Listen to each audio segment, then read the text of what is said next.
നിലവിളക്ക് ഇങ്ങനെ ചെയ്യുന്നതാണ് നിങ്ങൾക്ക് ഗുണകരം. ഇങ്ങനെ ചെയ്യുമ്പോഴാണ് പവിത്രതയുള്ളത്, ഇങ്ങനെ ചെയ്യുമ്പോഴാണ് ഈശ്വരാംശമുള്ളത്. നമസ്കാരം, കൈപ്പേശ്ശേരി ഗോവിന്ദമ്പുരി. നിലവിളക്ക് അല്ലേ, എന്നെ അറിയുന്നവർ, എന്നെ കേൾക്കുന്നവർക്കറിയാം. നിലവിളക്ക് കൊളുത്തുന്നതിൻ്റെയും നാമജപത്തിനെയും കുറിച്ചും ഞാൻ എത്ര പ്രാവശ്യം പറഞ്ഞിട്ടുണ്ടെന്ന് എനിക്ക് പോലും അറിയില്ല. അതുപോലെ ഞാൻ പറഞ്ഞിട്ടുണ്ട്. അപ്പം കഴിഞ്ഞ ദിവസം ഒരു വിദേശത്തു നിന്നൊരു കോള് വന്നു എനിക്ക്. തിരുമേനി വിളക്ക് വയ്ക്കും എല്ലാ ദിവസവും, അപ്പോൾ എല്ലാ ദിവസവും ഞങ്ങൾ കുറച്ച് നേരെ കത്തിക്കുള്ളൂ, ഈ ബാക്കി തിരി എന്താണ് ചെയ്യണേ? ഞാൻ പറഞ്ഞിട്ടുണ്ടല്ലോ കുട്ടി, ഇതിനു മുമ്പ് പറഞ്ഞിട്ടുണ്ടാവും ഞാൻ എന്ന് പറഞ്ഞു. തിരുമേനി കുറേ തപ്പി, പക്ഷെ അങ്ങനെ ഒരു കാരണം കിട്ടിയില്ല, പലരും പലതാണ് പറയണേ എന്ന് പറഞ്ഞു. അപ്പോൾ അതുകൊണ്ട് തന്നെ ഈ വിളക്കിലെ തിരി ശരിക്കും നമ്മുടെ ഒരു ഭഗവത് സമ്പ്രദായമാണ്, അല്ലെങ്കിൽ ദേവതാ സങ്കല്പമാണ് നിലവിളക്ക് വയ്ക്കുന്നത്.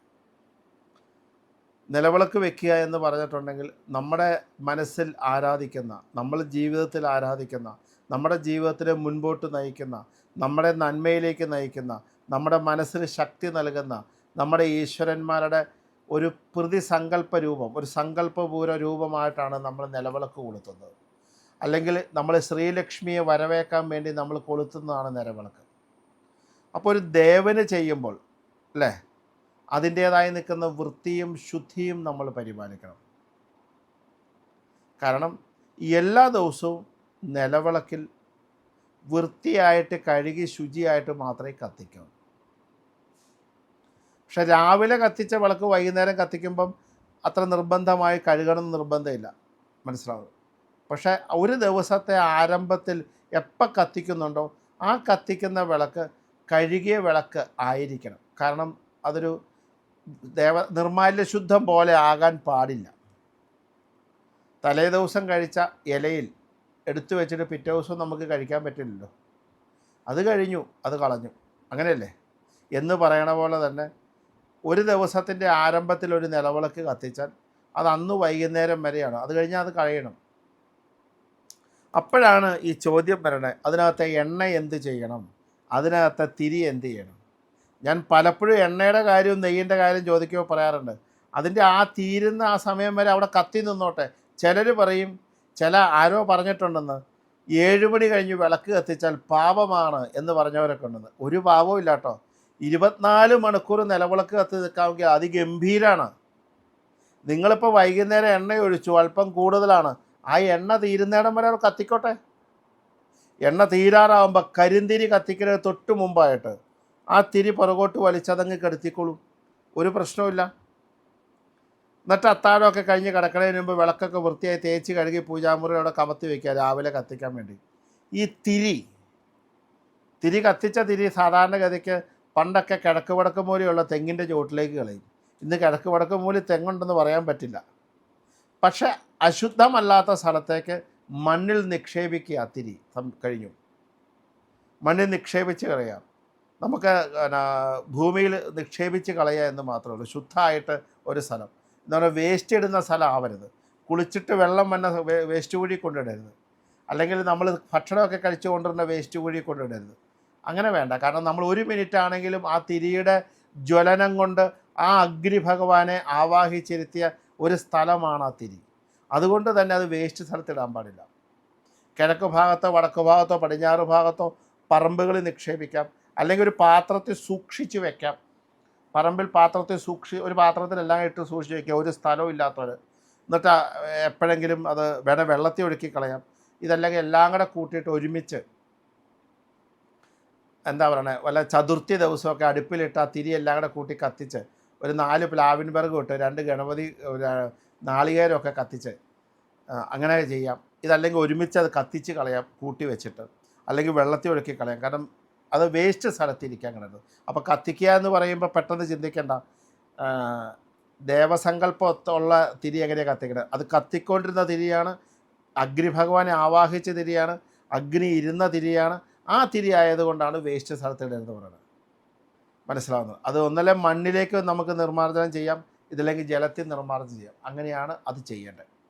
എണ്ണയും അതുപോലെ തന്നെ ബാക്കിയുണ്ടെങ്കിൽ അത് പിന്നെ ശുദ്ധമായ സ്ഥലത്ത് കളയുക, അതാണ് പറഞ്ഞത്. ഇല്ലെങ്കിൽ ആ എണ്ണ ഊറ്റിയിട്ട് ഈ പുറത്തൊക്കെ ചട്ടിക്കകത്ത് വിളക്ക് വയ്ക്കണ ചില ആൾക്കാരുണ്ട്. തുളസിത്തറ 4 ചട്ടിയിലൊക്കെ വിളക്ക് വയ്ക്കും. അപ്പോൾ അതിനകത്ത് ഒരു ചട്ടിയിലേക്ക് വേണേൽ ഉപയോഗിക്കാൻ എടുക്കാം, അലങ്കാര വിളക്കായിട്ട്. ദൈവിക വിളക്കല്ല, അലങ്കാര വിളക്ക്. തുളസിക്ക് വെക്കണ വിളക്കല്ല ഞാൻ ഉദ്ദേശിച്ച്, തുളസിക്ക് അലങ്കാര വിളക്ക് വയ്ക്കും. കാരണം അമ്പലങ്ങളിൽ പോയി കഴിഞ്ഞാൽ അമ്പലങ്ങളിലകത്ത് നെയ്യും വെളിച്ചെണ്ണ ആയിരിക്കും, പുറത്ത് എണ്ണയെടുക്കും. പുറത്തൊക്കെ ഉള്ളത് അലങ്കാര വിളക്കുകളാണ്. എന്ന് പറഞ്ഞാൽ അലങ്കാര വിളക്ക് കത്തിക്കാൻ എടുക്കാം, ഇല്ലെങ്കിൽ അത് ശുദ്ധമായ സ്ഥലത്ത് കളയാം. കാരണം നമ്മൾ 1 മിനിറ്റ് ആണെങ്കിലും അത് ദേവതാ സങ്കല്പത്തിൽ പ്രാർത്ഥിച്ചിട്ടുണ്ടെങ്കിൽ, 1 മിനിറ്റ് ആണെങ്കിലും അത് ലക്ഷ്മി ദേവിയുടെ കടാക്ഷമുള്ള വിളക്കാണെന്ന് കണ്ടിട്ടുണ്ടെങ്കിൽ, അതിൻ്റെ എല്ലാ വസ്തുക്കൾക്കും അതേ പ്രാധാന്യത്തോടു കൂടി അത് ചെയ്യുകയും അതിൻ്റെ നിർമാല്യം അതുപോലെ സൂക്ഷിക്കുകയും ചെയ്യുമ്പോഴാണ് നമുക്ക് പൂർണ്ണമായി കിട്ടുന്നത്. അതുകൊണ്ട് തന്നെ നിലവിളക്ക് കൊളുത്താതിരിക്കരുത്, നിലവിളക്ക് കൊളുത്തണം. കൊളുത്തതിൽ ഈശ്വരസാക്ഷിയായി അഗ്നിസാക്ഷിയാണ്. അതിനകത്ത് എല്ലാ ഈശ്വര സങ്കല്പത്തെയും നമുക്ക് പ്രാർത്ഥിക്കാൻ പറ്റും. അതിനകത്തെ ശുദ്ധാവൃത്തികൾ അതുപോലെയായിരിക്കണം.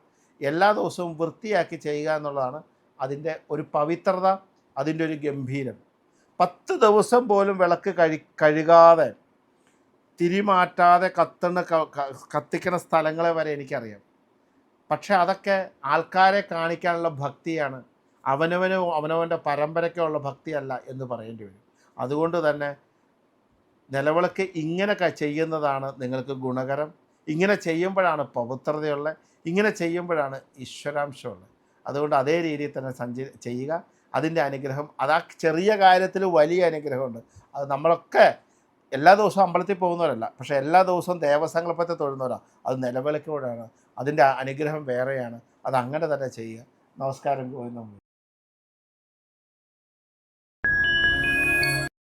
നമസ്കാരം. കൈപ്പശ്ശേരി ഗോവിന്ദമ്പുരി.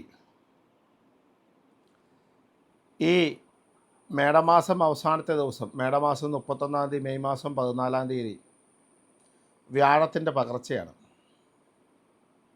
ഈ ലോകത്തുള്ള എല്ലാവിധ സനാതന വിശ്വാസികളും കാത്തിരിക്കുന്ന പകർച്ച, ശനിയുടെ പകർച്ച പോലെ തന്നെ വർഷത്തിൽ ഒരിക്കൽ മാത്രം മാറുന്നതാണ് വ്യാഴപ്പകർച്ച. ഈ വ്യാഴത്തിൻ്റെ പകർച്ച കൊണ്ട് എന്താ ഗുണം അല്ലെങ്കിൽ എന്താ ദോഷം എന്ന് വെച്ചാൽ, ഒരുപാട് നക്ഷത്രങ്ങളെ ഒരുപാട് ഗുണങ്ങളിലേക്ക് എത്തിക്കുകയും ചില നക്ഷത്രങ്ങൾക്ക് ചില ദുരിതാംശങ്ങൾ ഉണ്ടാവുകയും ചെയ്യുന്ന ഒരു അവസ്ഥയാണ് ഈ വ്യാഴത്തിൻ്റെ പകർച്ച. കാരണം സർവേശ്വരകാരകനായി നിൽക്കുന്ന സർവ്വദേവോഭ്യം ഗുരു എന്ന് പറയുന്ന നിയമപ്രകാരം വ്യാഴം എന്ന് പറയുന്നത് അതിശക്തമാണ്. വ്യാഴം ഭയങ്കരമായി നല്ല സ്വാധീനം ചെലുത്തുന്നതാണ്. ജീവിതത്തിലെ ഭാഗ്യാഭിവൃദ്ധികൾക്ക്, സാമ്പത്തികപരമായ ലാഭങ്ങൾക്ക്, ഐശ്വര്യങ്ങൾക്ക്, നന്മയ്ക്ക്, ശ്രേഷ്ഠതയ്ക്കൊക്കെ വ്യാഴം അനുകൂലമായാൽ വളരെ നല്ലതാണ്. അത് രാശി വെച്ചാൽ പോലും വ്യാഴം പ്രസാദിച്ചാലാണ് ദൈവാധീനം ഉണ്ടെന്ന് പറയുന്നത്. വ്യാഴം പ്രസാദിച്ചില്ല എങ്കിൽ ഈശ്വരാധീനക്കുറവുണ്ടെന്നാണ് രാശി വയ്ക്കുമ്പോൾ പറയുന്നത്. അപ്പോൾ വ്യാഴം ജാതകവശാൽ അനുകൂലമാകുക, ചാരവശാൽ ഓരോ വർഷവും ഇങ്ങനെ സംക്രമണം അനുസരിച്ച് നമ്മളിങ്ങനെ കറങ്ങിക്കൊണ്ടിരിക്കുകയാണല്ലോ. ആ കറങ്ങത്തിൻ്റെ അനുസരിച്ച് നമുക്ക് ഓരോ വർഷവും ഓരോരുത്തർക്കും അനുകൂലവും പ്രതികൂലവുമാകും. അപ്പം അനുകൂലമാകുന്ന കൂറുകൾ ഏതൊക്കെ, പ്രതികൂലമാകുന്നതൊക്കെ. അനുകൂലമാകുന്നവരെന്തൊക്കെ ചെയ്യണം, പ്രതികൂലമാകുന്നവരെന്തൊക്കെ ചെയ്യണം. കാരണം വ്യാഴപ്രീതിയാണ് ഐശ്വര്യത്തിൻ്റെ കാരകൻ, നന്മയുടെ കാരകൻ, ശ്രേഷ്ഠതയുടെ കാരകൻ, ധർമ്മത്തിൻ്റെ കാരകൻ, വിശ്വാസത്തിൻ്റെ കാരകൻ, സമ്പത്തിൻ്റെ കാരകൻ, സന്താനങ്ങളുടെ ഗുണത്തിൻ്റെ കാരകൻ, അങ്ങനെ ഒരുപാട് ഫലത്തെ പ്രദാനം ചെയ്യുന്നതാണ്. അപ്പോൾ വ്യാഴപ്പകർച്ച എന്ന് പറയുന്നത് അതിഗംഭീരമായി നോക്കേണ്ടതും അതുപോലെ തന്നെ അനുഷ്ഠിക്കേണ്ടതുമായി നിൽക്കുന്നൊരു വിഷയമാണ്. അപ്പോൾ നമുക്ക് മേടൻ രാശി തൊട്ട് മീനം വരെ 12 കൂറാണ്.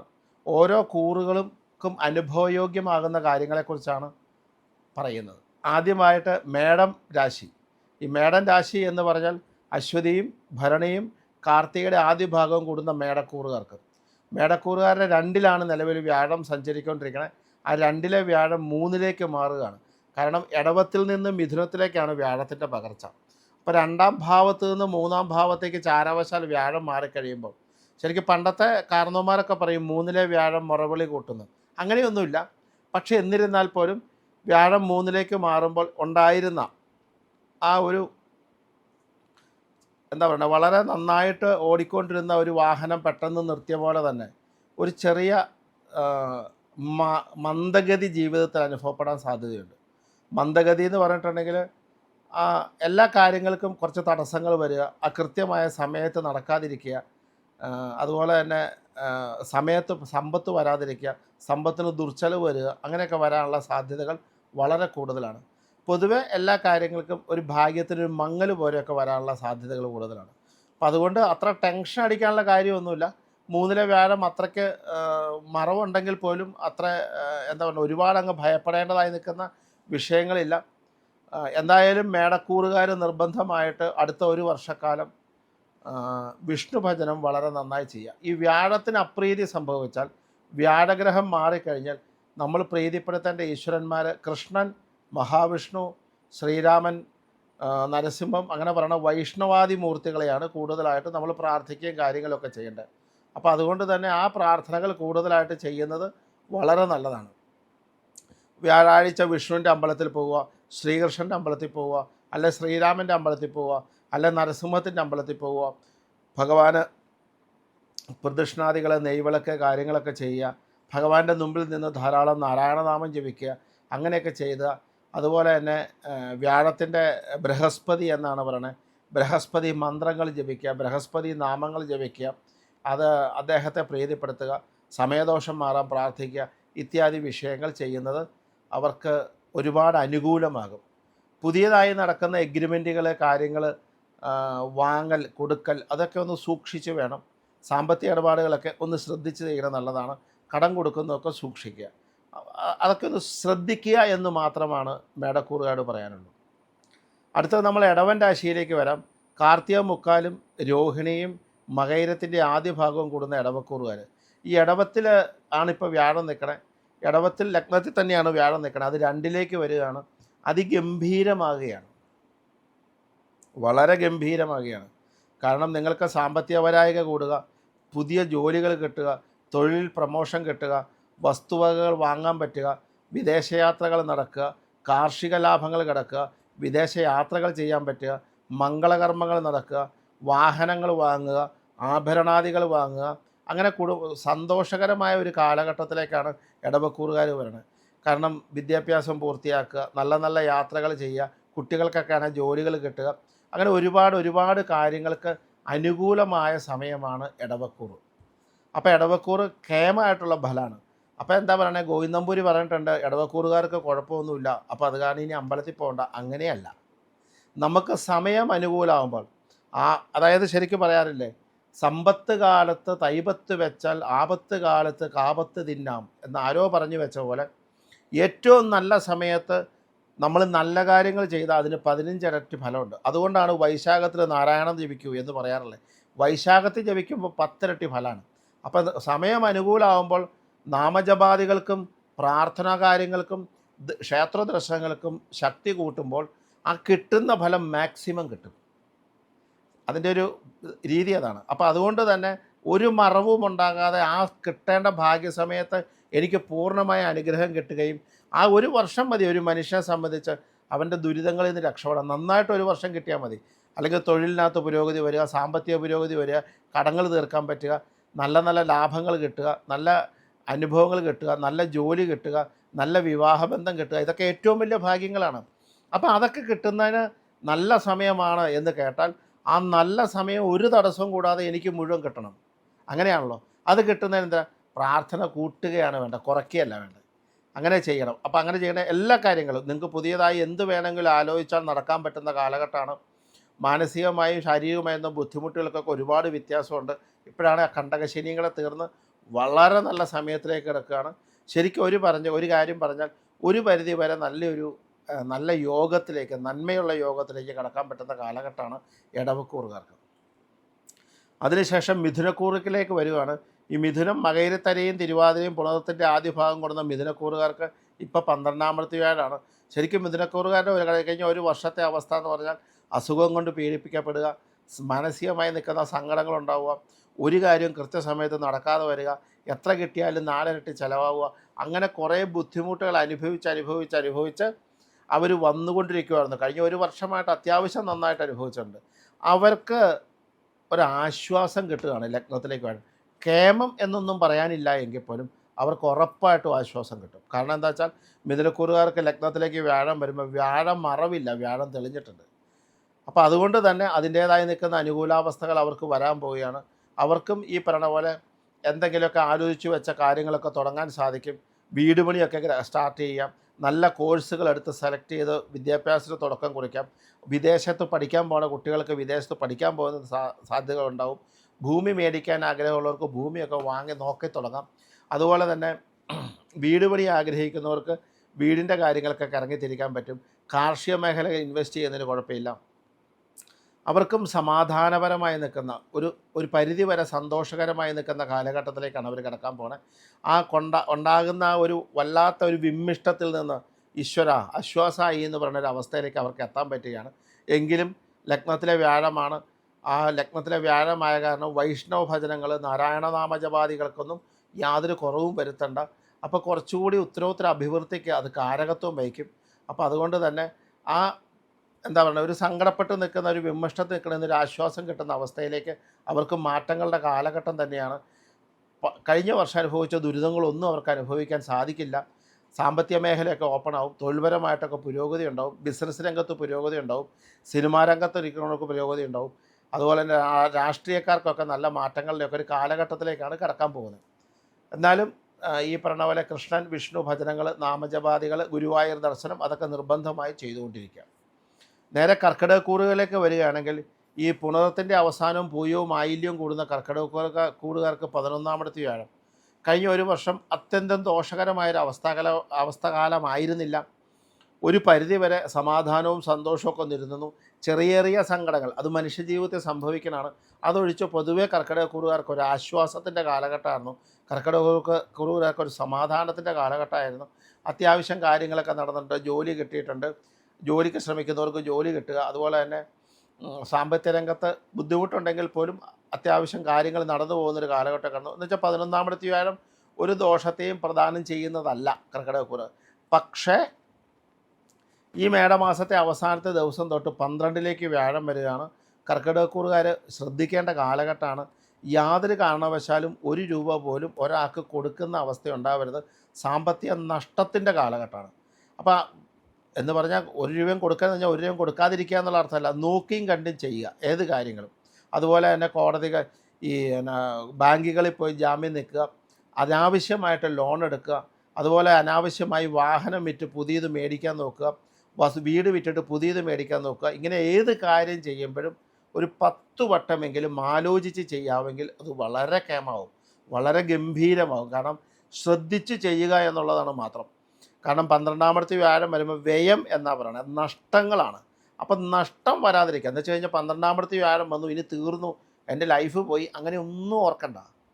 നമ്മൾ ചെയ്യുമ്പോൾ 1 രൂപയ്ക്ക് പകരം 9 രൂപ ചിലവാകാൻ സാധ്യതയുണ്ട്. ചിലപ്പോൾ കൊടുത്ത പൈസ തിരിച്ചു കിട്ടാൻ കുറേ കാലതാമസം വരും, അല്ലെങ്കിൽ നമ്മൾ ഉപയോഗിക്കുന്ന പൈസയുടെ ഫലം കിട്ടാതെ വരും. അങ്ങനെ നഷ്ടങ്ങൾ വരാൻ സാധ്യതയുള്ളത് കൊണ്ട് നഷ്ടങ്ങളിലേക്ക് കടക്കണ്ട. അപ്പോൾ അതുകൊണ്ടൊരു കാര്യം ചെയ്യുമ്പം ഒന്ന് ആലോചിച്ച് അത് ഉറപ്പിച്ച് ചെയ്യണം. ഒന്ന് ശ്രദ്ധിക്കുക എന്നുള്ളതാണ് ആചാര്യന്മാർ ജ്യോതിഷത്തെ കൊണ്ട് പറയുന്നത്. നിങ്ങൾ ചെയ്യുന്ന കാര്യങ്ങൾ ശ്രദ്ധിച്ച് ചെയ്യാൻ വേണ്ടിയാണ് ജ്യോതിഷം. അല്ലാതെ ജ്യോതിഷം ഭയപ്പെടുത്താനോ വലിയ ഹോമങ്ങൾ കഴിക്കാനോ ഒന്നുമല്ല. അപ്പോൾ അതുകൊണ്ട് തന്നെ ഒന്ന് ശ്രദ്ധിച്ച് ചെയ്യാമെങ്കിൽ അത് വളരെ കേമാണ് കർക്കിടകക്കൂറുകാർ നിർബന്ധമായിട്ട് ആഴ്ചയിൽ 2 ദിവസം 3 ദിവസമെങ്കിലും വൈഷ്ണവാദി ക്ഷേത്രങ്ങളിൽ ദർശനം നടത്തണം. നിർബന്ധമായിട്ട് പറ്റുമെങ്കിൽ ബുധൻ, വ്യാഴം, വെള്ളി ദിവസങ്ങളിൽ ചെയ്യുക. അത് തൊട്ടടുത്തുള്ള കൃഷ്ണൻ്റെയോ ശ്രീകൃഷ്ണൻ്റെയോ ശ്രീരാമൻ്റെയോ നരസിംഹത്തിൻ്റെയോ അതൊക്കെ ഒരു വർഷത്തേക്ക് തന്നെയാണ്. അതുപോലെ എല്ലാ ദിവസവും, കാരണം ദർശനം പോലെ തന്നെയാണ് നമുക്ക്. ഭഗവാൻ എപ്പോഴാണ് നമ്മുടെ കൂടെ നിൽക്കുക എന്ന് വെച്ചാൽ ഭഗവാന്റെ അനുഗ്രഹം വരുന്നത് എന്താ? ഭഗവാനെ സ്മരിക്കുന്നവരെ, ഭഗവാനെ ഓർത്ത് ജപിക്കുന്നവരെ, ഭഗവാനെ മനസ്സുകൊണ്ട് കാണുന്നവരെ, ഭഗവാനെ മനസ്സുകൊണ്ട് പൂജ കഴിക്കുന്നവരെ, അവരെ ഭഗവാൻ ഒരിക്കലും വിടില്ല. അതുകൊണ്ട് തന്നെ നാമജപാദികൾക്ക് ഒരു കുറവും വരുത്തണ്ട.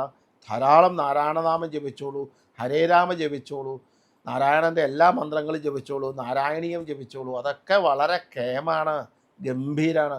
അപ്പോൾ ആ കാലഘട്ടവും വളരെ സ്മൂത്തായിട്ട് നമുക്ക് കടന്നു പോകാൻ സാധിക്കും. ഇനി നമ്മൾ ചിങ്ങൻ രാശിയിലേക്ക് വരുവാണെങ്കിൽ എന്താ പറയണേ, മകം, പൂരം, ഉത്രത്തിൻ്റെ ആദ്യ ഭാഗം ചിങ്ങക്കൂറ് എന്ന് പറയുന്നത്. ആ ചിങ്ങക്കൂറിലേക്ക് വരുമ്പം ചിങ്ങത്തിൻ്റെ 11ാമത്തെ വ്യാഴം വരുവാണ്. ചിങ്ങക്കൂറുകാർക്ക് കഴിഞ്ഞ 2.5 വർഷമായിട്ട് കണ്ടകശനിയും 10 വ്യാഴമൊക്കെ ആയിരുന്നു. അത് 11ാമത്തേക്ക് വ്യാഴം വന്നു കഴിഞ്ഞാൽ അതിഗംഭീര കാലഘട്ടം എന്ന് പറഞ്ഞാൽ അതിഗംഭീര കാലഘട്ടമാണ്. കാരണം ഏത് ആഗ്രഹങ്ങൾ വരുന്നോ ആഗ്രഹങ്ങൾക്കൊക്കെ ഇത് കുറേ കാലമായി മനസ്സിലിങ്ങനെ കൊതിച്ച് എനിക്ക് ചെയ്യണം എന്ന് പറയുന്ന ആഗ്രഹങ്ങളൊക്കെ പൂർത്തീകരിക്കാൻ പറ്റിയ കാലഘട്ടമാണ് ചിങ്ങക്കൂറുകാർ. അപ്പോൾ അവർക്ക് അവരുടെ നന്മയുണ്ടാവും, ഐശ്വര്യം ഉണ്ടാവും, ശ്രേഷ്ഠതയുണ്ടാവും. അവർക്കൊക്കെ പുതിയ പുതിയ കാര്യങ്ങൾ നടക്കും, പുതിയ ഗ്രഹം കിട്ടും, പുതിയ വാഹനങ്ങൾ മേടിക്കാം, അല്ലെങ്കിൽ ആഭരണാദികൾ മേടിക്കാം, നല്ല നല്ല യാത്രകൾ ചെയ്യാം, സന്തുഷ്ടമായ ജീവിതം നയിക്കാം, ദാമ്പത്യ പ്രശ്നങ്ങളൊക്കെ തീരാം, കുടുംബത്ത് സമാധാനങ്ങൾ ഉണ്ടാവാം, കുട്ടികൾക്ക് ഉയർച്ചകളുണ്ടാവാം, കുട്ടികളുടെ കാര്യങ്ങളിൽ സന്തോഷിക്കാം, നല്ല കുടുംബത്ത് മംഗളകർമ്മങ്ങൾ നടക്കാം. അങ്ങനെ ഒട്ടനവധി അനുകൂലമായ കഥകളുണ്ട്. അപ്പോൾ അതുകൊണ്ട് തന്നെ ചിങ്ങക്കൂറുകാർക്ക് വളരെ വളരെ നല്ല കാലഘട്ടമാണ്, അതിഗംഭീരമായ കാലഘട്ടമാണ്. അപ്പം അതും ഇതുപോലെ തന്നെയാണ്. ഈ 11ാമടുത്ത് വ്യാഴം എന്ന് പറഞ്ഞാൽ സർവാഭീഷ്ടങ്ങൾ നടക്കുന്ന കാലഘട്ടമാണ്. സർവാഭീഷ്ടമൊക്കെ ഭഗവാൻ നടത്തിക്കോളുമല്ലോ, നമ്മളിങ്ങനെ ഇരുന്നാൽ മതി എന്നല്ല, അങ്ങനെയും ചിന്തിക്കരുത്. കാരണം വെച്ച് കഴിഞ്ഞാൽ അവിടെയുമുണ്ട്. 11ാമടുത്ത് വ്യാഴമുള്ള സമയത്ത് നമ്മളിപ്പോൾ തൊഴിൽപരമായിട്ട് നമുക്കൊരു പുതിയ ജോലി കിട്ടണം, അതിന് നമ്മൾ ശ്രമിക്കുമ്പോൾ അതിൽ ഈശ്വരാധീനവും കൂടെ കൂടുതൽ വർദ്ധിപ്പിക്കണം. അമ്പലത്തിൽ പോക്കും നാമജപവും നിർബന്ധമാക്കണം. നമ്മുടെ ബിസിനസ് സ്ഥാപനമുണ്ട്, ആ ബിസിനസ് സ്ഥാപനത്തിൽ വരുമാനം കൂടുതലുണ്ടാവും, അതിനുള്ള ഈശ്വരാധീനം വർദ്ധിപ്പിക്കാനായിട്ട് ക്ഷേത്രദർശനവും നാമജപാദികളും വേണം. നമ്മളൊരു സിനിമാ മേഖലയിൽ പ്രവർത്തിക്കുന്ന ആളാണ്, ആ സിനിമാ മേഖലയിൽ കൂടുതൽ സിനിമകൾ കിട്ടണം, നമ്മൾ അമ്പലത്തിൽ പോക്കും പ്രാർത്ഥിക്കേണ്ട വ്യക്തിയാണ് എന്ന് വേണ്ട. നമ്മുടെ ജീവിതത്തിനകത്ത് ഒരുപാട് കാര്യങ്ങൾക്ക് മാറ്റം വരുത്താൻ പറ്റിയ കാലഘട്ടമാണ് ഈ 11ാമടുത്ത് വ്യാഴം വരുന്നത്. അപ്പോൾ അതുകൊണ്ട് അനുകൂലമാകുന്ന സമയത്ത് എത്ര ശക്തമായിട്ട് വേണമെങ്കിലും നാമജപാദികളും കൂടി ചെയ്യണം. കാരണം പലപ്പോഴും ചിലരുടെയൊക്കെ വ്യാഴം വളരെ 11ാമടുത്തും 9ിലൊക്കെ ഭാഗ്യസ്ഥാനത്ത് നിൽക്കുന്ന ആൾക്കാരെ രാശി വയ്ക്കുമ്പോൾ പോലും ചിലപ്പോൾ ദൈവാധീനം കാണാറില്ല. എന്താ കാരണം എന്ന് വെച്ചാൽ കൃത്യമായിട്ട് ചിട്ടയായിട്ടുള്ള ക്ഷേത്രദർശനക്കുറവും നാമജപമാണ്. മനസ്സിലാവുന്നത്. എന്നും ഞാൻ പ്രാർത്ഥിക്കാറുണ്ട് തിരുമേനി എന്ന് പറയണതല്ല, എന്നും ഞാൻ നാമം ജപിക്കാറുണ്ട് എന്ന് പറയുന്ന അവസ്ഥയിലേക്ക് നമ്മൾ മാറണം. എന്നും ഞാൻ ഭഗവാന് വേണ്ടിയിട്ട് 10 മിനിറ്റ് നാമജപം ഉണ്ട് തിരുമേനി എന്ന് മാറ്റി വയ്ക്കണം. 10 മിനിറ്റ് ഞാനും ഭഗവാനും മാത്രമായി ഒരു ലോകത്ത് ജീവിക്കണുണ്ട് എന്ന് പറഞ്ഞ അവസ്ഥയിലേക്ക് നമ്മൾ വരണം. അപ്പോഴാണ് സമയാനുകൂല്യത്തിൻ്റെ പൂർണ്ണമായ ഗുണത്തിലേക്ക് നമ്മൾക്ക് കടക്കാൻ പറ്റുള്ളൂ. അപ്പോൾ അതുകൊണ്ട് ക്ഷേത്ര ദർശനങ്ങൾ നാമജപം അനുകൂലമായ സമയത്ത് കൂടുതൽ ചെയ്യുമ്പോൾ ഭയങ്കര അഭിവൃദ്ധി ഉണ്ടാവും. അതാണ് അതിൻ്റെ കാര്യം. ചിങ്ങത്തിലേക്ക് കന്നിക്കൂറിലേക്ക് വരികയാണ്. കന്നിക്കൂറിലേക്ക് വരുമ്പോൾ എന്താണെന്ന് വെച്ച് കഴിഞ്ഞാൽ ഉത്രത്തിൻ്റെ അവസാനവും അത്തവും ചിത്രയുടെ ആദ്യവും ഭാഗം കൂറുന്ന കന്നിക്കൂർ 9ലെ വ്യാഴമാണ്, 10ലേക്ക് വരുന്നുണ്ട്. 9ലെ വ്യാഴം ഭാഗ്യാഭിവൃദ്ധികൾ ഒത്തിരി തന്നിരുന്ന വ്യാഴമാണ്. 10ലേക്കാണ് വ്യാഴം വരുന്നത്. 10ലേക്ക് വ്യാഴം കർമ്മത്തിൽ വരുമ്പം 9ലെ അത്രം കേമാണ് എന്ന് പറയാൻ പറ്റില്ലെങ്കിൽ പോലും 10ലെ വ്യാഴം മറഞ്ഞ വ്യാഴമല്ല, വ്യാഴം മറഞ്ഞിട്ടില്ല. പക്ഷേ നമ്മളിപ്പോൾ ചില കാര്യങ്ങൾക്ക് 1 മീറ്റർ ഓടേണ്ട കാര്യത്തിന് 1 കിലോമീറ്റർ ഓടേണ്ട അവസ്ഥാവിശേഷം വരും. ഇന്ന് നടക്കേണ്ട കാര്യം ചിലപ്പോൾ നാളത്തെ കഴിഞ്ഞേ നടക്കുകയുള്ളൂ, അങ്ങനെ ഒരു അവസ്ഥാവിശേഷം വരാം. അങ്ങനെയൊക്കെ കാര്യങ്ങൾ കാണുന്നുണ്ട്. ചെറുതായിട്ട് അവർക്ക് കണ്ടകശിനിയുടെ ഉപദ്രവം കൂടെ ഉണ്ടല്ലോ. അതുകൊണ്ട് കന്നിക്കൂറുകാർക്ക് ബുധൻ വ്യാഴം ദിവസങ്ങളിൽ നിർബന്ധമായിട്ട് വൈഷ്ണവാദി ക്ഷേത്ര ദർശനം എല്ലാ ദിവസവും ഈ പറഞ്ഞ പോലെ നാരായണായ നാമ ജപിക്കുക, ഹരേ രാമ ജപിക്കുക, അച്യുതായ നമ, ആനന്ദായ നമ, ഗോവിന്ദായ നമ ജപിക്കുക. ഇതൊക്കെ കന്നിക്കൂറുകാർ ചെല്ലും നല്ലതാണ്. അതുപോലെ മാസത്തിലെ പക്കപ്പിറന്നാൾ തോറും കൃഷ്ണന് അല്ലെ വിഷ്ണുവിന് പാൽപ്പായസം കഴിക്കുക, അതൊക്കെ ചെയ്യാമെങ്കിൽ. അതുപോലെ ഭഗവാന് വ്യാഴാഴ്ചകളിൽ അവിൽ നിവേദ്യം ചെയ്യുക, അതൊക്കെ കന്നിക്കൂറുകാർ ചെയ്യണത് ഗംഭീരമാണ്. അതൊക്കെ ചെയ്യുമ്പോൾ അവർക്ക് കുറച്ചുകൂടി അഭിവൃദ്ധിയും ഈ കുറച്ചുകൂടെ അനുകൂലമായ ഘടകങ്ങളുണ്ടാവും. പിന്നെ ഏതെങ്കിലും പ്രവൃത്തികളിലേക്ക് ചെയ്യുമ്പോൾ ഞാനത് ചെയ്യേണ്ടതാണോ എന്ന് 2 വട്ടം ആലോചിച്ചിട്ട് മാത്രം ചെയ്യുന്നത് കേമാണ്. അതിന് നല്ലതാണ്, ദോഷമില്ല. അങ്ങനെയൊന്ന് ചെയ്യാമെങ്കിൽ അത് ഗംഭീരമാണ്. അതുപോലെ തന്നെ അവർ കണ്ടകശനി ഉള്ള കാരണം ഈ പറഞ്ഞ പോലെ അയ്യപ്പ ഭജനവും ശനിയാഴ്ച ശാസ്താവിനെ തൊഴുന്നതും ഒക്കെ ചെയ്തു പോയിക്കൊണ്ടിരിക്കുക. കന്നിക്കൂറിലേക്ക് നമ്മൾ തുലാക്കൂറിലേക്ക് വരുമ്പോൾ ചിത്രയും ചോദ്യവും വിശാഖത്തിൻ്റെ ആദ്യ ഭാഗവും കാണുന്ന തുലാക്കാറുകാർ നല്ല ഭക്തന്മാർ മാത്രമാണ് ശരിക്കും പറഞ്ഞാൽ കഴിഞ്ഞ 1 വർഷം പിടിച്ചു നിന്നത്. അഷ്ടമത്തി വ്യാഴമായിരുന്നു. അഷ്ടമത്തി വ്യാഴം എന്ന് പറയുന്നത് വളരെ മോശം അവസ്ഥയാണ്. കാരണം എന്ത് ചെയ്യുമ്പോഴും ദുരിതങ്ങളുടെ ഒരു കാലഘട്ടമായിരുന്നു. പിന്നെ അത്യാവശ്യം അമ്പലത്തിൽ പോക്ക്, പ്രാർത്ഥന, നാമജപാദികളൊക്കെ ആയിട്ട് അത്യാവശ്യം ഈശ്വരവിശ്വാസമായിരുന്നവരൊക്കെ കാര്യങ്ങൾ കടന്നുപോയി എന്നതിനപ്പുറത്തേക്ക് ഒരു വളരെ സ്മൂത്തായിരുന്ന കാലഘട്ടമല്ല. പക്ഷേ അവർക്കിപ്പോൾ നിലവിൽ അവരുടെ വ്യാഴം 9ലേക്ക് വരുവാണ്. ഇനി വരുന്ന 9, 10, 11, 3 വർഷങ്ങൾ വ്യാഴ അനുകൂല്യമുള്ള കാലഘട്ടമാണ്.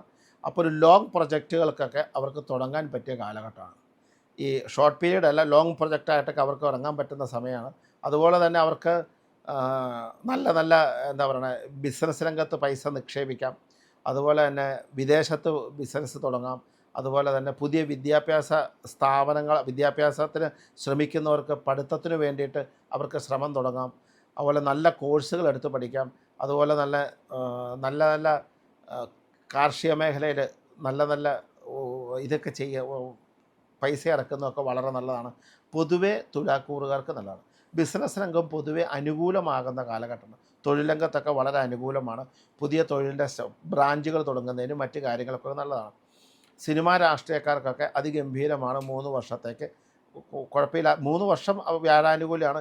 ഈ ഒരു വർഷം നല്ലതാണ്, വളരെ നല്ലതാണ്. 9ലേക്ക് വ്യാഴം വരുന്ന സമയം. അതുപോലെ വിദേശത്ത് ജോലി ചെയ്യുന്ന ആൾക്കാർക്ക് ജോലി മാറ്റത്തിന് ശ്രമിക്കാനാണ്. പുതിയ ജോലികൾ, പുതിയ കമ്പനികളൊക്കെ ശ്രമിക്കാം.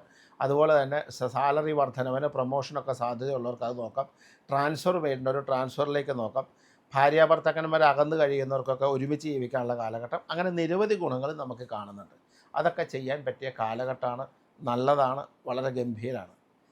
തുലാം കഴിഞ്ഞ് നമ്മൾ വൃശ്ചികത്തിലേക്ക് വരുമ്പോൾ വിശാഖത്തിൻ്റെ അവസാനവും അനിഴവും തൃക്കേട്ടവും കൂടുന്ന വൃശ്ചികക്കൂറുകാർക്ക് 7ലെ വ്യാഴമായിരുന്നു. അത് അഷ്ടമത്തിലേക്ക് മാറുകയാണ്. അഷ്ടമത്തിലേക്ക് വ്യാഴം പറയുമ്പോൾ ദുരിത കാലഘട്ടം എന്നാണ് പറയുന്നത്. നമ്മൾ എന്ത് ചെയ്താലും അതിനൊക്കെ പുറമേ ഒരു ദുരിതം ഉണ്ടാവും. നമ്മൾ ഒരു സൈഡിൽ നിന്ന് അഴിച്ചഴിച്ച് പോകുമ്പോൾ മറ്റേ സൈഡിൽ മുറുകി വരും. അങ്ങനെ ഒരു അവസ്ഥയാണ് ദുരിതത്തിൻ്റെ കാലഘട്ടം. പക്ഷേ അവിടെയും ഭയപ്പെടാനില്ല. കാരണം എന്താണെന്ന് വെച്ച് കഴിഞ്ഞാൽ വൃശ്ചികക്കൂറുകാരുടെ 2ാം ഭാവത്തിന് വ്യാഴം തെളിഞ്ഞിട്ടുണ്ട്. 4ാം ഭാവത്തിൽ 5ൽ വ്യാഴമുണ്ട്. 10ാം ഭാവത്തിൽ 11ാമത്തെ വ്യാഴമുണ്ട്. അങ്ങനെയൊക്കെ നിൽക്കുന്നത് കൊണ്ട് വൃശ്ചികക്കൂറുകാർ പൊതുവെ സമയദോഷം വിചാരവശാൽ വ്യാഴം പറയുന്നത് കൊണ്ട് വൈഷ്ണവാദി ഭജനം കൂടുതലായിട്ട് ചെയ്യുക. എന്തായാലും അവരുടെ പക്കപ്പിറന്നാൾ തോറും വൈഷ്ണവ ക്ഷേത്രത്തിൽ പാൽപ്പായസം അവർ നിർബന്ധമായും കഴിക്കുക. അതുപോലെ വ്യാഴാഴ്ച ദിവസം കൃഷ്ണനോ വിഷ്ണുവിനോ ഒക്കെ കദളിപ്പഴം നിവേദിക്കുക, ത്രിമുധരം നിവേദിക്കുക. ഇതൊക്കെ വളരെ ഗംഭീരമാണ്. അതുപോലെ നെയ്വിളക്ക് നടത്തുക, അത് ഗംഭീരമാണ്. അതുപോലെ എല്ലാ ദിവസവും മാക്സിമം ടൈം രാമായ നമ എന്നുള്ള നാമം ജപിക്കുക. രാമായ നമ എന്നുള്ള നാമം ജപിക്കണം നല്ലതാണ്. അതുപോലെ തന്നെ അച്യുതായ നമ, അനന്തായ നമ, ഗോവിന്ദായ നമ ജപിക്കണതാണ്. ഹരേ രാമ അത് ജപിക്കണം നല്ലതാണ്. നാരായണനാമം പിന്നെ പറയേണ്ട കാര്യമില്ല. വ്യാഴത്തിന് നാരായണനാമം നിർബന്ധമാണ്. അത് ചെയ്യുക. അതൊക്കെ ചെയ്താൽ ആ ദുരിതങ്ങളുടെ കാലഘട്ടം കുറച്ച് കുറയാൻ സാധ്യതയുണ്ട്. എന്ന് വെച്ച് കഴിഞ്ഞാൽ ആ ഘനം കുറയും, എല്ലാത്തിൻ്റെയും ഘനം കുറയും. വളരെ സ്മൂത്ത് അല്ലെങ്കിൽ പോലും പ്രശ്നങ്ങളില്ലാതെ ഈ വർഷങ്ങളും കഴിഞ്ഞു കൂടും. അത് മതിയല്ലോ നമുക്ക്, പ്രശ്നങ്ങളില്ലാതെ കഴിയാമെന്നല്ല. മേലധികാരികളിലൊക്കെ ഈ വഴക്കൊക്കെ കേൾക്കാൻ സാധ്യതയുള്ള കാരണം ജോലിയിലൊക്കെ നന്നായിട്ടൊന്ന് ശ്രദ്ധിക്കേണ്ട കാലഘട്ടമാണ്. അതുകൊണ്ട് ഈ പറഞ്ഞ പണിഷ്മെൻറ്റൊക്കെ വരാൻ സാധ്യത കാരണം മേലധികാരികളോടൊക്കെ നന്നായി പെരുമാറുന്നതല്ലാണ്. ഓഫീസുകളിലൊക്കെ കുറച്ചുകൂടി സംസാരവും പ്രവൃത്തിയൊക്കെ പക്വതയെ കൊണ്ടുവരുന്നത് നല്ലതാണ്. പുറത്തുള്ള ജനങ്ങളോട് വർത്തമാനം പറയുമ്പോഴും ബന്ധുജനങ്ങളോട് വർത്തമാനം പറയുമ്പോഴും നോക്കി കണ്ട് വർത്തമാനം, വെറുതെ വഴക്കുണ്ടാക്കാൻ നിൽക്കണം. അപ്പോൾ ഇതൊക്കെ ഒന്ന് ശ്രദ്ധിക്കുക. അല്ലാതെ ഞാനീ പറയുന്ന അടുത്ത വർഷം നമ്മുടെ ജീവിതത്തിലെ പ്രാർത്ഥനയിലും നമ്മുടെ സ്വഭാവത്തിലും വരുത്തേണ്ട കാര്യം മാത്രമേ ഉള്ളൂ. ഇതൊന്നും ടെൻഷൻ ആക്കണ്ട. ഭഗവാൻ കൃഷ്ണൻ നിങ്ങളുടെ കൂടെ ഉള്ളിടത്തോളം കാലം നിങ്ങൾക്കൊന്നും സംഭവിക്കില്ല. കൃഷ്ണനെ നിങ്ങൾ പ്രാർത്ഥിക്കുമെന്നും നാമം ജപിക്കുമെന്നും എനിക്കറിയാം. ഗുരുവായൂരപ്പൻ്റെ അനുഗ്രഹം ഉണ്ടാകുകയും ചെയ്യും. നേരെ നമ്മളിപ്പോൾ വൃശ്ചികക്കൂറിൽ നിന്ന് ധനുക്കൂറിലേക്ക് വരികയാണ്. ധനുക്കൂറിലേക്ക് വരുമ്പോൾ എന്താണെന്ന് വെച്ച് കഴിഞ്ഞാൽ ഈ മൂലം പൂരാടം ഉത്രാടത്തിൻ്റെ ആദ്യ ഭാഗം എന്ന് പറഞ്ഞാൽ ധനുക്കൂറുകാരിൽ 7ലേക്ക് വ്യാഴം വരുവാണ്. ശരിക്കും ഈ പറഞ്ഞ പോലെ കുറച്ച് ചെറിയ അസുഖങ്ങൾ, കാര്യങ്ങൾക്ക് പൂർണ്ണമായ തടസ്സങ്ങൾ, അല്ലെങ്കിൽ എന്താ പറയുക, ഒന്നും ഒരു വൃത്തിയാകാതെ പോകാതിരിക്കുക. കുട്ടികൾക്കാണെങ്കിൽ മറവികൾ, അലസതകളൊക്കെ ഉണ്ടാവുക, മെമ്മറി ലോസ് സംഭവിക്കുക, പരീക്ഷകളിൽ കൃത്യമായി മാർക്ക് കിട്ടാതിരിക്കുക. ഇങ്ങനെയുള്ള എല്ലാ ആൾക്കാർക്കും വളരെ കേമാണ്. ധനുക്കൂറുകാർക്ക്, നീറ്റിന് ശ്രമിക്കുന്നവർ, വലിയ പരീക്ഷ എഴുതാൻ ശ്രമിക്കുന്നവർക്ക് ഒക്കെ അവർക്ക് അനുകൂലമാണ്. അപ്പോൾ അതുകൊണ്ട് തന്നെ അവർ ആ സമയം വളരെ വേണ്ട പോലെ ഉപയോഗിക്കാം. അതുപോലെ തന്നെ വിദേശത്ത് പഠിക്കാൻ പോകുന്ന കുട്ടികൾക്ക് അത് ഉപയോഗിക്കാൻ പറ്റും. പുതിയ സ്ഥലം വാങ്ങാൻ ഉപയോഗിക്കുന്നവർക്ക് നല്ല സമയമാണ്. അല്ലെങ്കിൽ വിവാഹം നടത്താൻ ആലോചിക്കുന്നവർക്ക് വിവാഹങ്ങൾ നടക്കാം. അല്ലെങ്കിൽ വീട് വെക്കാൻ ആഗ്രഹിക്കുന്നവർക്ക് വീട് വെക്കാൻ പറ്റും. ഭൂമി മേടിക്കാൻ പറ്റുന്നവർക്ക് ഭൂമികൾ മേടിക്കാം. അതുപോലെ വിദേശത്ത് ജോലിക്ക് ശ്രമിക്കുന്നവർക്ക് ജോലിക്ക് പോകാൻ പറ്റും. ജോലിയിൽ പ്രമോഷൻ, ട്രാൻസ്ഫറൊക്കെ കിട്ടാൻ സാധ്യതയുണ്ട്. ഇങ്ങനെയുള്ള കാര്യങ്ങളിലൊക്കെ നല്ലതാണ്. അമ്പലങ്ങളുമായി ബന്ധപ്പെട്ട, ദേവസ്വവുമായി ബന്ധപ്പെട്ടുള്ള കർമ്മങ്ങൾ ചെയ്യുന്നവർക്കൊക്കെ നല്ല കാലങ്ങളാണ്. അതുപോലെ തന്നെ ഈശ്വര സാന്നിധ്യമായി നിൽക്കുന്ന പ്രവൃത്തികൾ ചെയ്യുന്നവർക്ക് നല്ല കാലഘട്ടമാണ്. അവർ ചെയ്യുന്നവർക്കും ചില കഷ്ടകാലങ്ങളൊക്കെ ഉണ്ടാവും. അപ്പോൾ അതൊക്കെ പൊതുവെ അനുകൂലമായ കഥകളാണ്. അപ്പോൾ അത് കാരണം ധനുക്കൂറുകാർക്ക് പൊതുവെ അനുകൂലമാണ്. എങ്കിലും കണ്ടകശനിയുണ്ട്, 4 ശനിയുണ്ട്. ശനിയാഴ്ച അയ്യപ്പന് എള്ളുതിരി കത്തിക്കുക, അങ്ങനെയുള്ള കാര്യങ്ങളൊക്കെ ചെയ്യാം. ഇതൊക്കെ ചെയ്യുന്നത് നല്ലതാണ്. എന്നാലും വിഷ്ണു ഭജനം ചെയ്യാം. പിന്നെ വിദേശത്തുള്ളവർക്കൊക്കെ കൂടുതൽ ഗുണത്തെ പ്രദാനം ചെയ്യുന്നതാണ്. നിങ്ങളും ഈ പറഞ്ഞ പോലെ കൃഷ്ണായ നമ എന്നുള്ള കൃഷ്ണനാമങ്ങൾ ജപിക്കുക. അതുപോലെ നാരായണീയം ജപിക്കുക, നാരായണായ നമ എന്നുള്ള ധാരാളം ജപിക്കുക. ഇതൊക്കെ ചെയ്യുമ്പോൾ കുറച്ചുകൂടി അഭിവൃദ്ധിക്ക് കാരകത്വം വഹിക്കും ധനുക്കൂറുകാർക്ക്. അടുത്തത് നമ്മൾ മകരക്കൂറിലേക്ക് വരുമ്പം ഉത്രാടത്തിൻ്റെ അവസാനവും തിരുവോണവും അവിട്ടത്തിൻ്റെ ആദ്യ ഭാഗവും കൂടുന്ന മകരക്കൂറ്. മകരക്കൂറുകാർക്ക് 5-ൽ നിന്ന് വ്യാഴം 6-ലേക്ക് വരുവാണ്. കഴിഞ്ഞ ഒരു വർഷം കഷ്ടതകളും ദുരിതങ്ങളും ഒക്കെ ഉണ്ടായിരുന്നു. കാരണം 7ര ശനി അവസാനം ഈ കഴിഞ്ഞ മാസം വരെ ഉണ്ടായിരുന്നു. അതിൻ്റെ ദുരിതങ്ങളൊക്കെ ഉണ്ടായിരുന്നെങ്കിൽ പോലും ഒരു പരിധി വരെ അനുകൂലമായി വലിയ അല്ലലില്ലാതെ കാര്യങ്ങൾ പോയിരുന്നതാണ്. അസുഖങ്ങളും ദുരിതങ്ങളൊക്കെ ഉണ്ടെങ്കിൽ പോലും. പക്ഷേ 6ലേക്ക് വ്യാഴം വരുമ്പം 7ര ശനി മാറിയെങ്കിലും 6ലേക്ക് വ്യാഴം വരുമ്പം ചെറിയ ചെറിയ ദുരിതങ്ങൾ, തടസ്സങ്ങൾ, ദൈവാധീനക്കുറവ്, ഭാഗ്യക്കുറവ്, മനസ്സമാധാനക്കുറവ്, അസന്തുഷ്ടി ഇതൊക്കെ കാണാൻ സാധ്യതയുണ്ട്. അപ്പോൾ അതുകൊണ്ട് മകരക്കൂറുകാർ എന്തായാലും 6ലേക്ക് വ്യാഴം വരുന്ന സമയം ആയതുകൊണ്ട് അവർ പ്രാർത്ഥനാ കാര്യങ്ങൾക്ക് കൂടുതൽ വർധനവ് വരുത്തണം. ആഴ്ചയിൽ 2-3 ദിവസം ഈ പറഞ്ഞ പോലെ വൈഷ്ണവാദി ക്ഷേത്രങ്ങൾ ചെയ്യുക. പറ്റുമെങ്കിൽ മാസത്തിലൊന്ന് ഗുരുവായൂർ പോവുക. ഇവരും ഈ പറഞ്ഞ പോലെ വ്യാഴാഴ്ച ദിവസം അവിൽ നിവേദ്യം ജപിക്കുക, വ്യാഴാഴ്ച ദിവസം നെയ്വിളക്ക് നടത്തുക, വ്യാഴാഴ്ച ദിവസം ത്രിമുധരം നേദിക്കുക. അങ്ങനെയുള്ള കാര്യങ്ങളൊക്കെ ചെയ്യുന്നത് വളരെ കേമത്തമാണ്. അതുപോലെ തന്നെ പുതിയ പുതിയ പ്രൊജക്റ്റുകൾ ചെയ്യുക, പുതിയ ബിസിനസ് രംഗങ്ങൾ സ്റ്റാർട്ട് ചെയ്യുക, ബിസിനസ്സിൽ ഫണ്ട് മുടക്കുക, ഫണ്ട് പൈസ വേറൊരാൾക്ക് വായ്പ കൊടുക്കുക, അനാവശ്യമായി ലോൺ എടുക്കുക, വാഹനങ്ങൾ മാറുക, വീട് പണിക്ക് മോടി പിടിപ്പിക്കാൻ വേണ്ടി പൈസ മുടക്കുക. ഇങ്ങനെയുള്ള കാര്യങ്ങളൊക്കെ ശ്രദ്ധിക്കുമ്പോൾ 2-3 വട്ടം ആലോചിക്കേണ്ട കാര്യങ്ങളാണ്. അങ്ങനെയൊക്കെ ചെയ്യേണ്ടതാണ്. നഷ്ടങ്ങൾ ഉണ്ടാകാൻ സാധ്യതയുള്ള കാരണം വിഷ്ണു ഭജനം ചെയ്ത നഷ്ടങ്ങളുടെ ഘനം കുറയ്ക്കും. ഈ പറഞ്ഞ പോലെ വലിയ ദുരിതങ്ങളില്ലാതെ നമുക്ക് മുന്നോട്ട് പോകാൻ പറ്റും. ഏറ്റവും നല്ലത് നിങ്ങൾ എത്ര നാരായണനാമം ജപിക്കാവോ അത്രയും നാരായണനാമം ജപിക്കുക. നിങ്ങൾ രാവിലെ വൈകുന്നേരം മാത്രമാണ് ജപിച്ചെങ്കിൽ രാവിലെയും കൂടെ ജപം തുടങ്ങുക. ആഴ്ചയിൽ ഒരു ദിവസമാണ് വൈഷ്ണവ ക്ഷേത്രത്തിൽ പോയെങ്കിൽ 2-3 ദിവസം ആക്കിക്കൊള്ളുക. നന്നായി പ്രാർത്ഥിക്കുക. അപ്പോൾ എന്ത് പറ്റും? ഈ പറയണ ദുരിതങ്ങൾ, അതായത് നമ്മളിവിടെ പ്രാർത്ഥനകൾ കൊണ്ട് നമ്മുടെ കഷ്ടകാലം നമ്മൾ മാറി നമുക്കിതും സുഖകരമായി അവസാനിപ്പിക്കാൻ പറ്റും, സമാധാനപരമായി അവസാനിപ്പിക്കാൻ പറ്റും, സന്തോഷകരമായി അവസാനിപ്പിക്കാൻ പറ്റും. പ്രാർത്ഥനയ്ക്കും നാമജപത്തിനുള്ള ശക്തി കൊണ്ട് നമ്മുടെ കാലദോഷത്തെ അതിജീവിക്കാൻ പറ്റും. നാമജപാദികൾ കൊണ്ട് നമ്മുടെ ചാരവശമുള്ള സംക്രമങ്ങളിൽ വരുന്നത് ഗ്രഹദുരിതങ്ങളെ നമുക്ക് ഓവർകം ചെയ്യാൻ പറ്റും. അതുകൊണ്ട് തന്നെ നാമജപത്തിന് പ്രാധാന്യം കൊടുക്കുകയും ദർശനം നടത്തുകയും ചെയ്യുക. എല്ലാ ദിവസവും വരെ ഭഗവാനെ ഗുരുവായൂരപ്പനെ ഓർത്തിട്ട് സമയദോഷം മാറ്റണേ എന്ന് പറയുക. ബൃഹസ്പതയെ നമ എന്നുള്ള നാമങ്ങളൊക്കെ ജപിക്കുക. അത് കേമാണ്. പക്ഷേ ഈ വ്യാഴത്തിൻ്റെ നീചക്ഷേത്രമായ കാരണം ഭഗവാന്റെ ഒരു അനുഗ്രഹമൊക്കെ അവിടെയും ഉണ്ടാകും, ദൃഷ്ടിയൊക്കെ ഉള്ളതുകൊണ്ട്. അതുകൊണ്ട് ഒരുപാട് ടെൻഷൻ്റെ ഒന്നും ആവശ്യം അവിടെയില്ല. മകരത്തിൽ നിന്ന് അടുത്ത് നമ്മൾ കുംഭക്കൂറിലേക്ക് വരുമ്പോൾ അവിട്ടവും ചതയവും പൂരിട്ടാതി ആദ്യഭാഗം കൂടുന്ന കുംഭക്കൂറുകാർക്ക് 4-ലായിരുന്നു വ്യാഴം സഞ്ചരിച്ചുകൊണ്ടിരുന്നത്. വ്യാഴം 4-ലായിരുന്നു സഞ്ചരിച്ചുകൊണ്ടിരുന്നത്. ആ വ്യാഴം 4 എന്നുള്ള 5-ലേക്ക് മാറുകയാണ്. കഴിഞ്ഞ വർഷത്തേക്കാൾ കൂടുതൽ കേമാവുകയാണ്. കഴിഞ്ഞ വർഷത്തേക്കാൾ കൂടുതൽ കേമാവുന്ന സമയമാണ് കുംഭക്കൂറുകാർക്ക്. 7ര ശനിയൊക്കെ ഉണ്ടില്ലെന്ന് ഞാൻ പറയാനില്ല, എങ്കിലും ഒരു ഒട്ടനവധി കാര്യങ്ങൾ മുടങ്ങിക്കിടന്ന് നടത്താൻ പറ്റും. നമ്മൾ ഉദ്ദേശിച്ച കാര്യങ്ങൾക്കൊക്കെ തീരുമാനങ്ങളാവും. വിവാഹം ആലോചിച്ച് നടക്കാത്തവർക്ക് വിവാഹം നടക്കും. വീട് പണി ആലോചിച്ചിട്ട് നടക്കാത്തവർക്ക് വീട് പണികൾ നടക്കാം. അതുപോലെ തന്നെ യാത്രകൾ, നല്ല നല്ല കർമ്മങ്ങൾ, അതുപോലെ തന്നെ ബന്ധുജന സമാഗമങ്ങൾ, അങ്ങനെ ഒത്തിരി നല്ല കാര്യങ്ങൾ നിങ്ങളുടെ ലൈഫിൽ സംഭവിക്കും.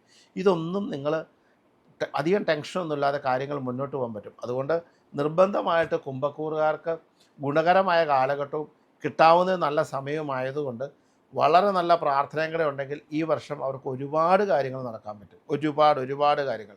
വ്യവസായ രംഗത്ത് ഉയർച്ചയുണ്ടാവുക, കാർഷിക രംഗത്ത് ഉയർച്ചയുണ്ടാവുക, തൊഴിൽ രംഗത്ത് ഉയർച്ചയുണ്ടാവുക, ധാരാളം പ്രൊമോഷൻസ് ലഭിക്കുക, അതുപോലെ മാനസികമായ ഉല്ലാസമായ കാര്യങ്ങൾ നടക്കുക, നല്ല ന്യൂസുകൾ കേൾക്കുക, വീടുകൾ മോടി പിടിപ്പിക്കാൻ പറ്റുക, വാഹനങ്ങൾ മാറി മേടിക്കാൻ പറ്റുക, അങ്ങനെ കാര്യങ്ങളൊക്കെ ഒത്തിരി നടക്കുന്നുണ്ട്. ആരോഗ്യരംഗത്തൊക്കെ പുരോഗതി ഉണ്ടാവുക, കഷ്ടപ്പെട്ടിരുന്ന അസുഖങ്ങളൊക്കെ കുറവുകൾ സംഭവിക്കുക, അതുപോലെ ഇതൊക്കെ ഇങ്ങനെ അകന്നു നിന്ന ബന്ധുക്കളൊക്കെ വീണ്ടും യോജിക്കുക, ഇങ്ങനെയൊക്കെ സാധിക്കുന്നുണ്ട്.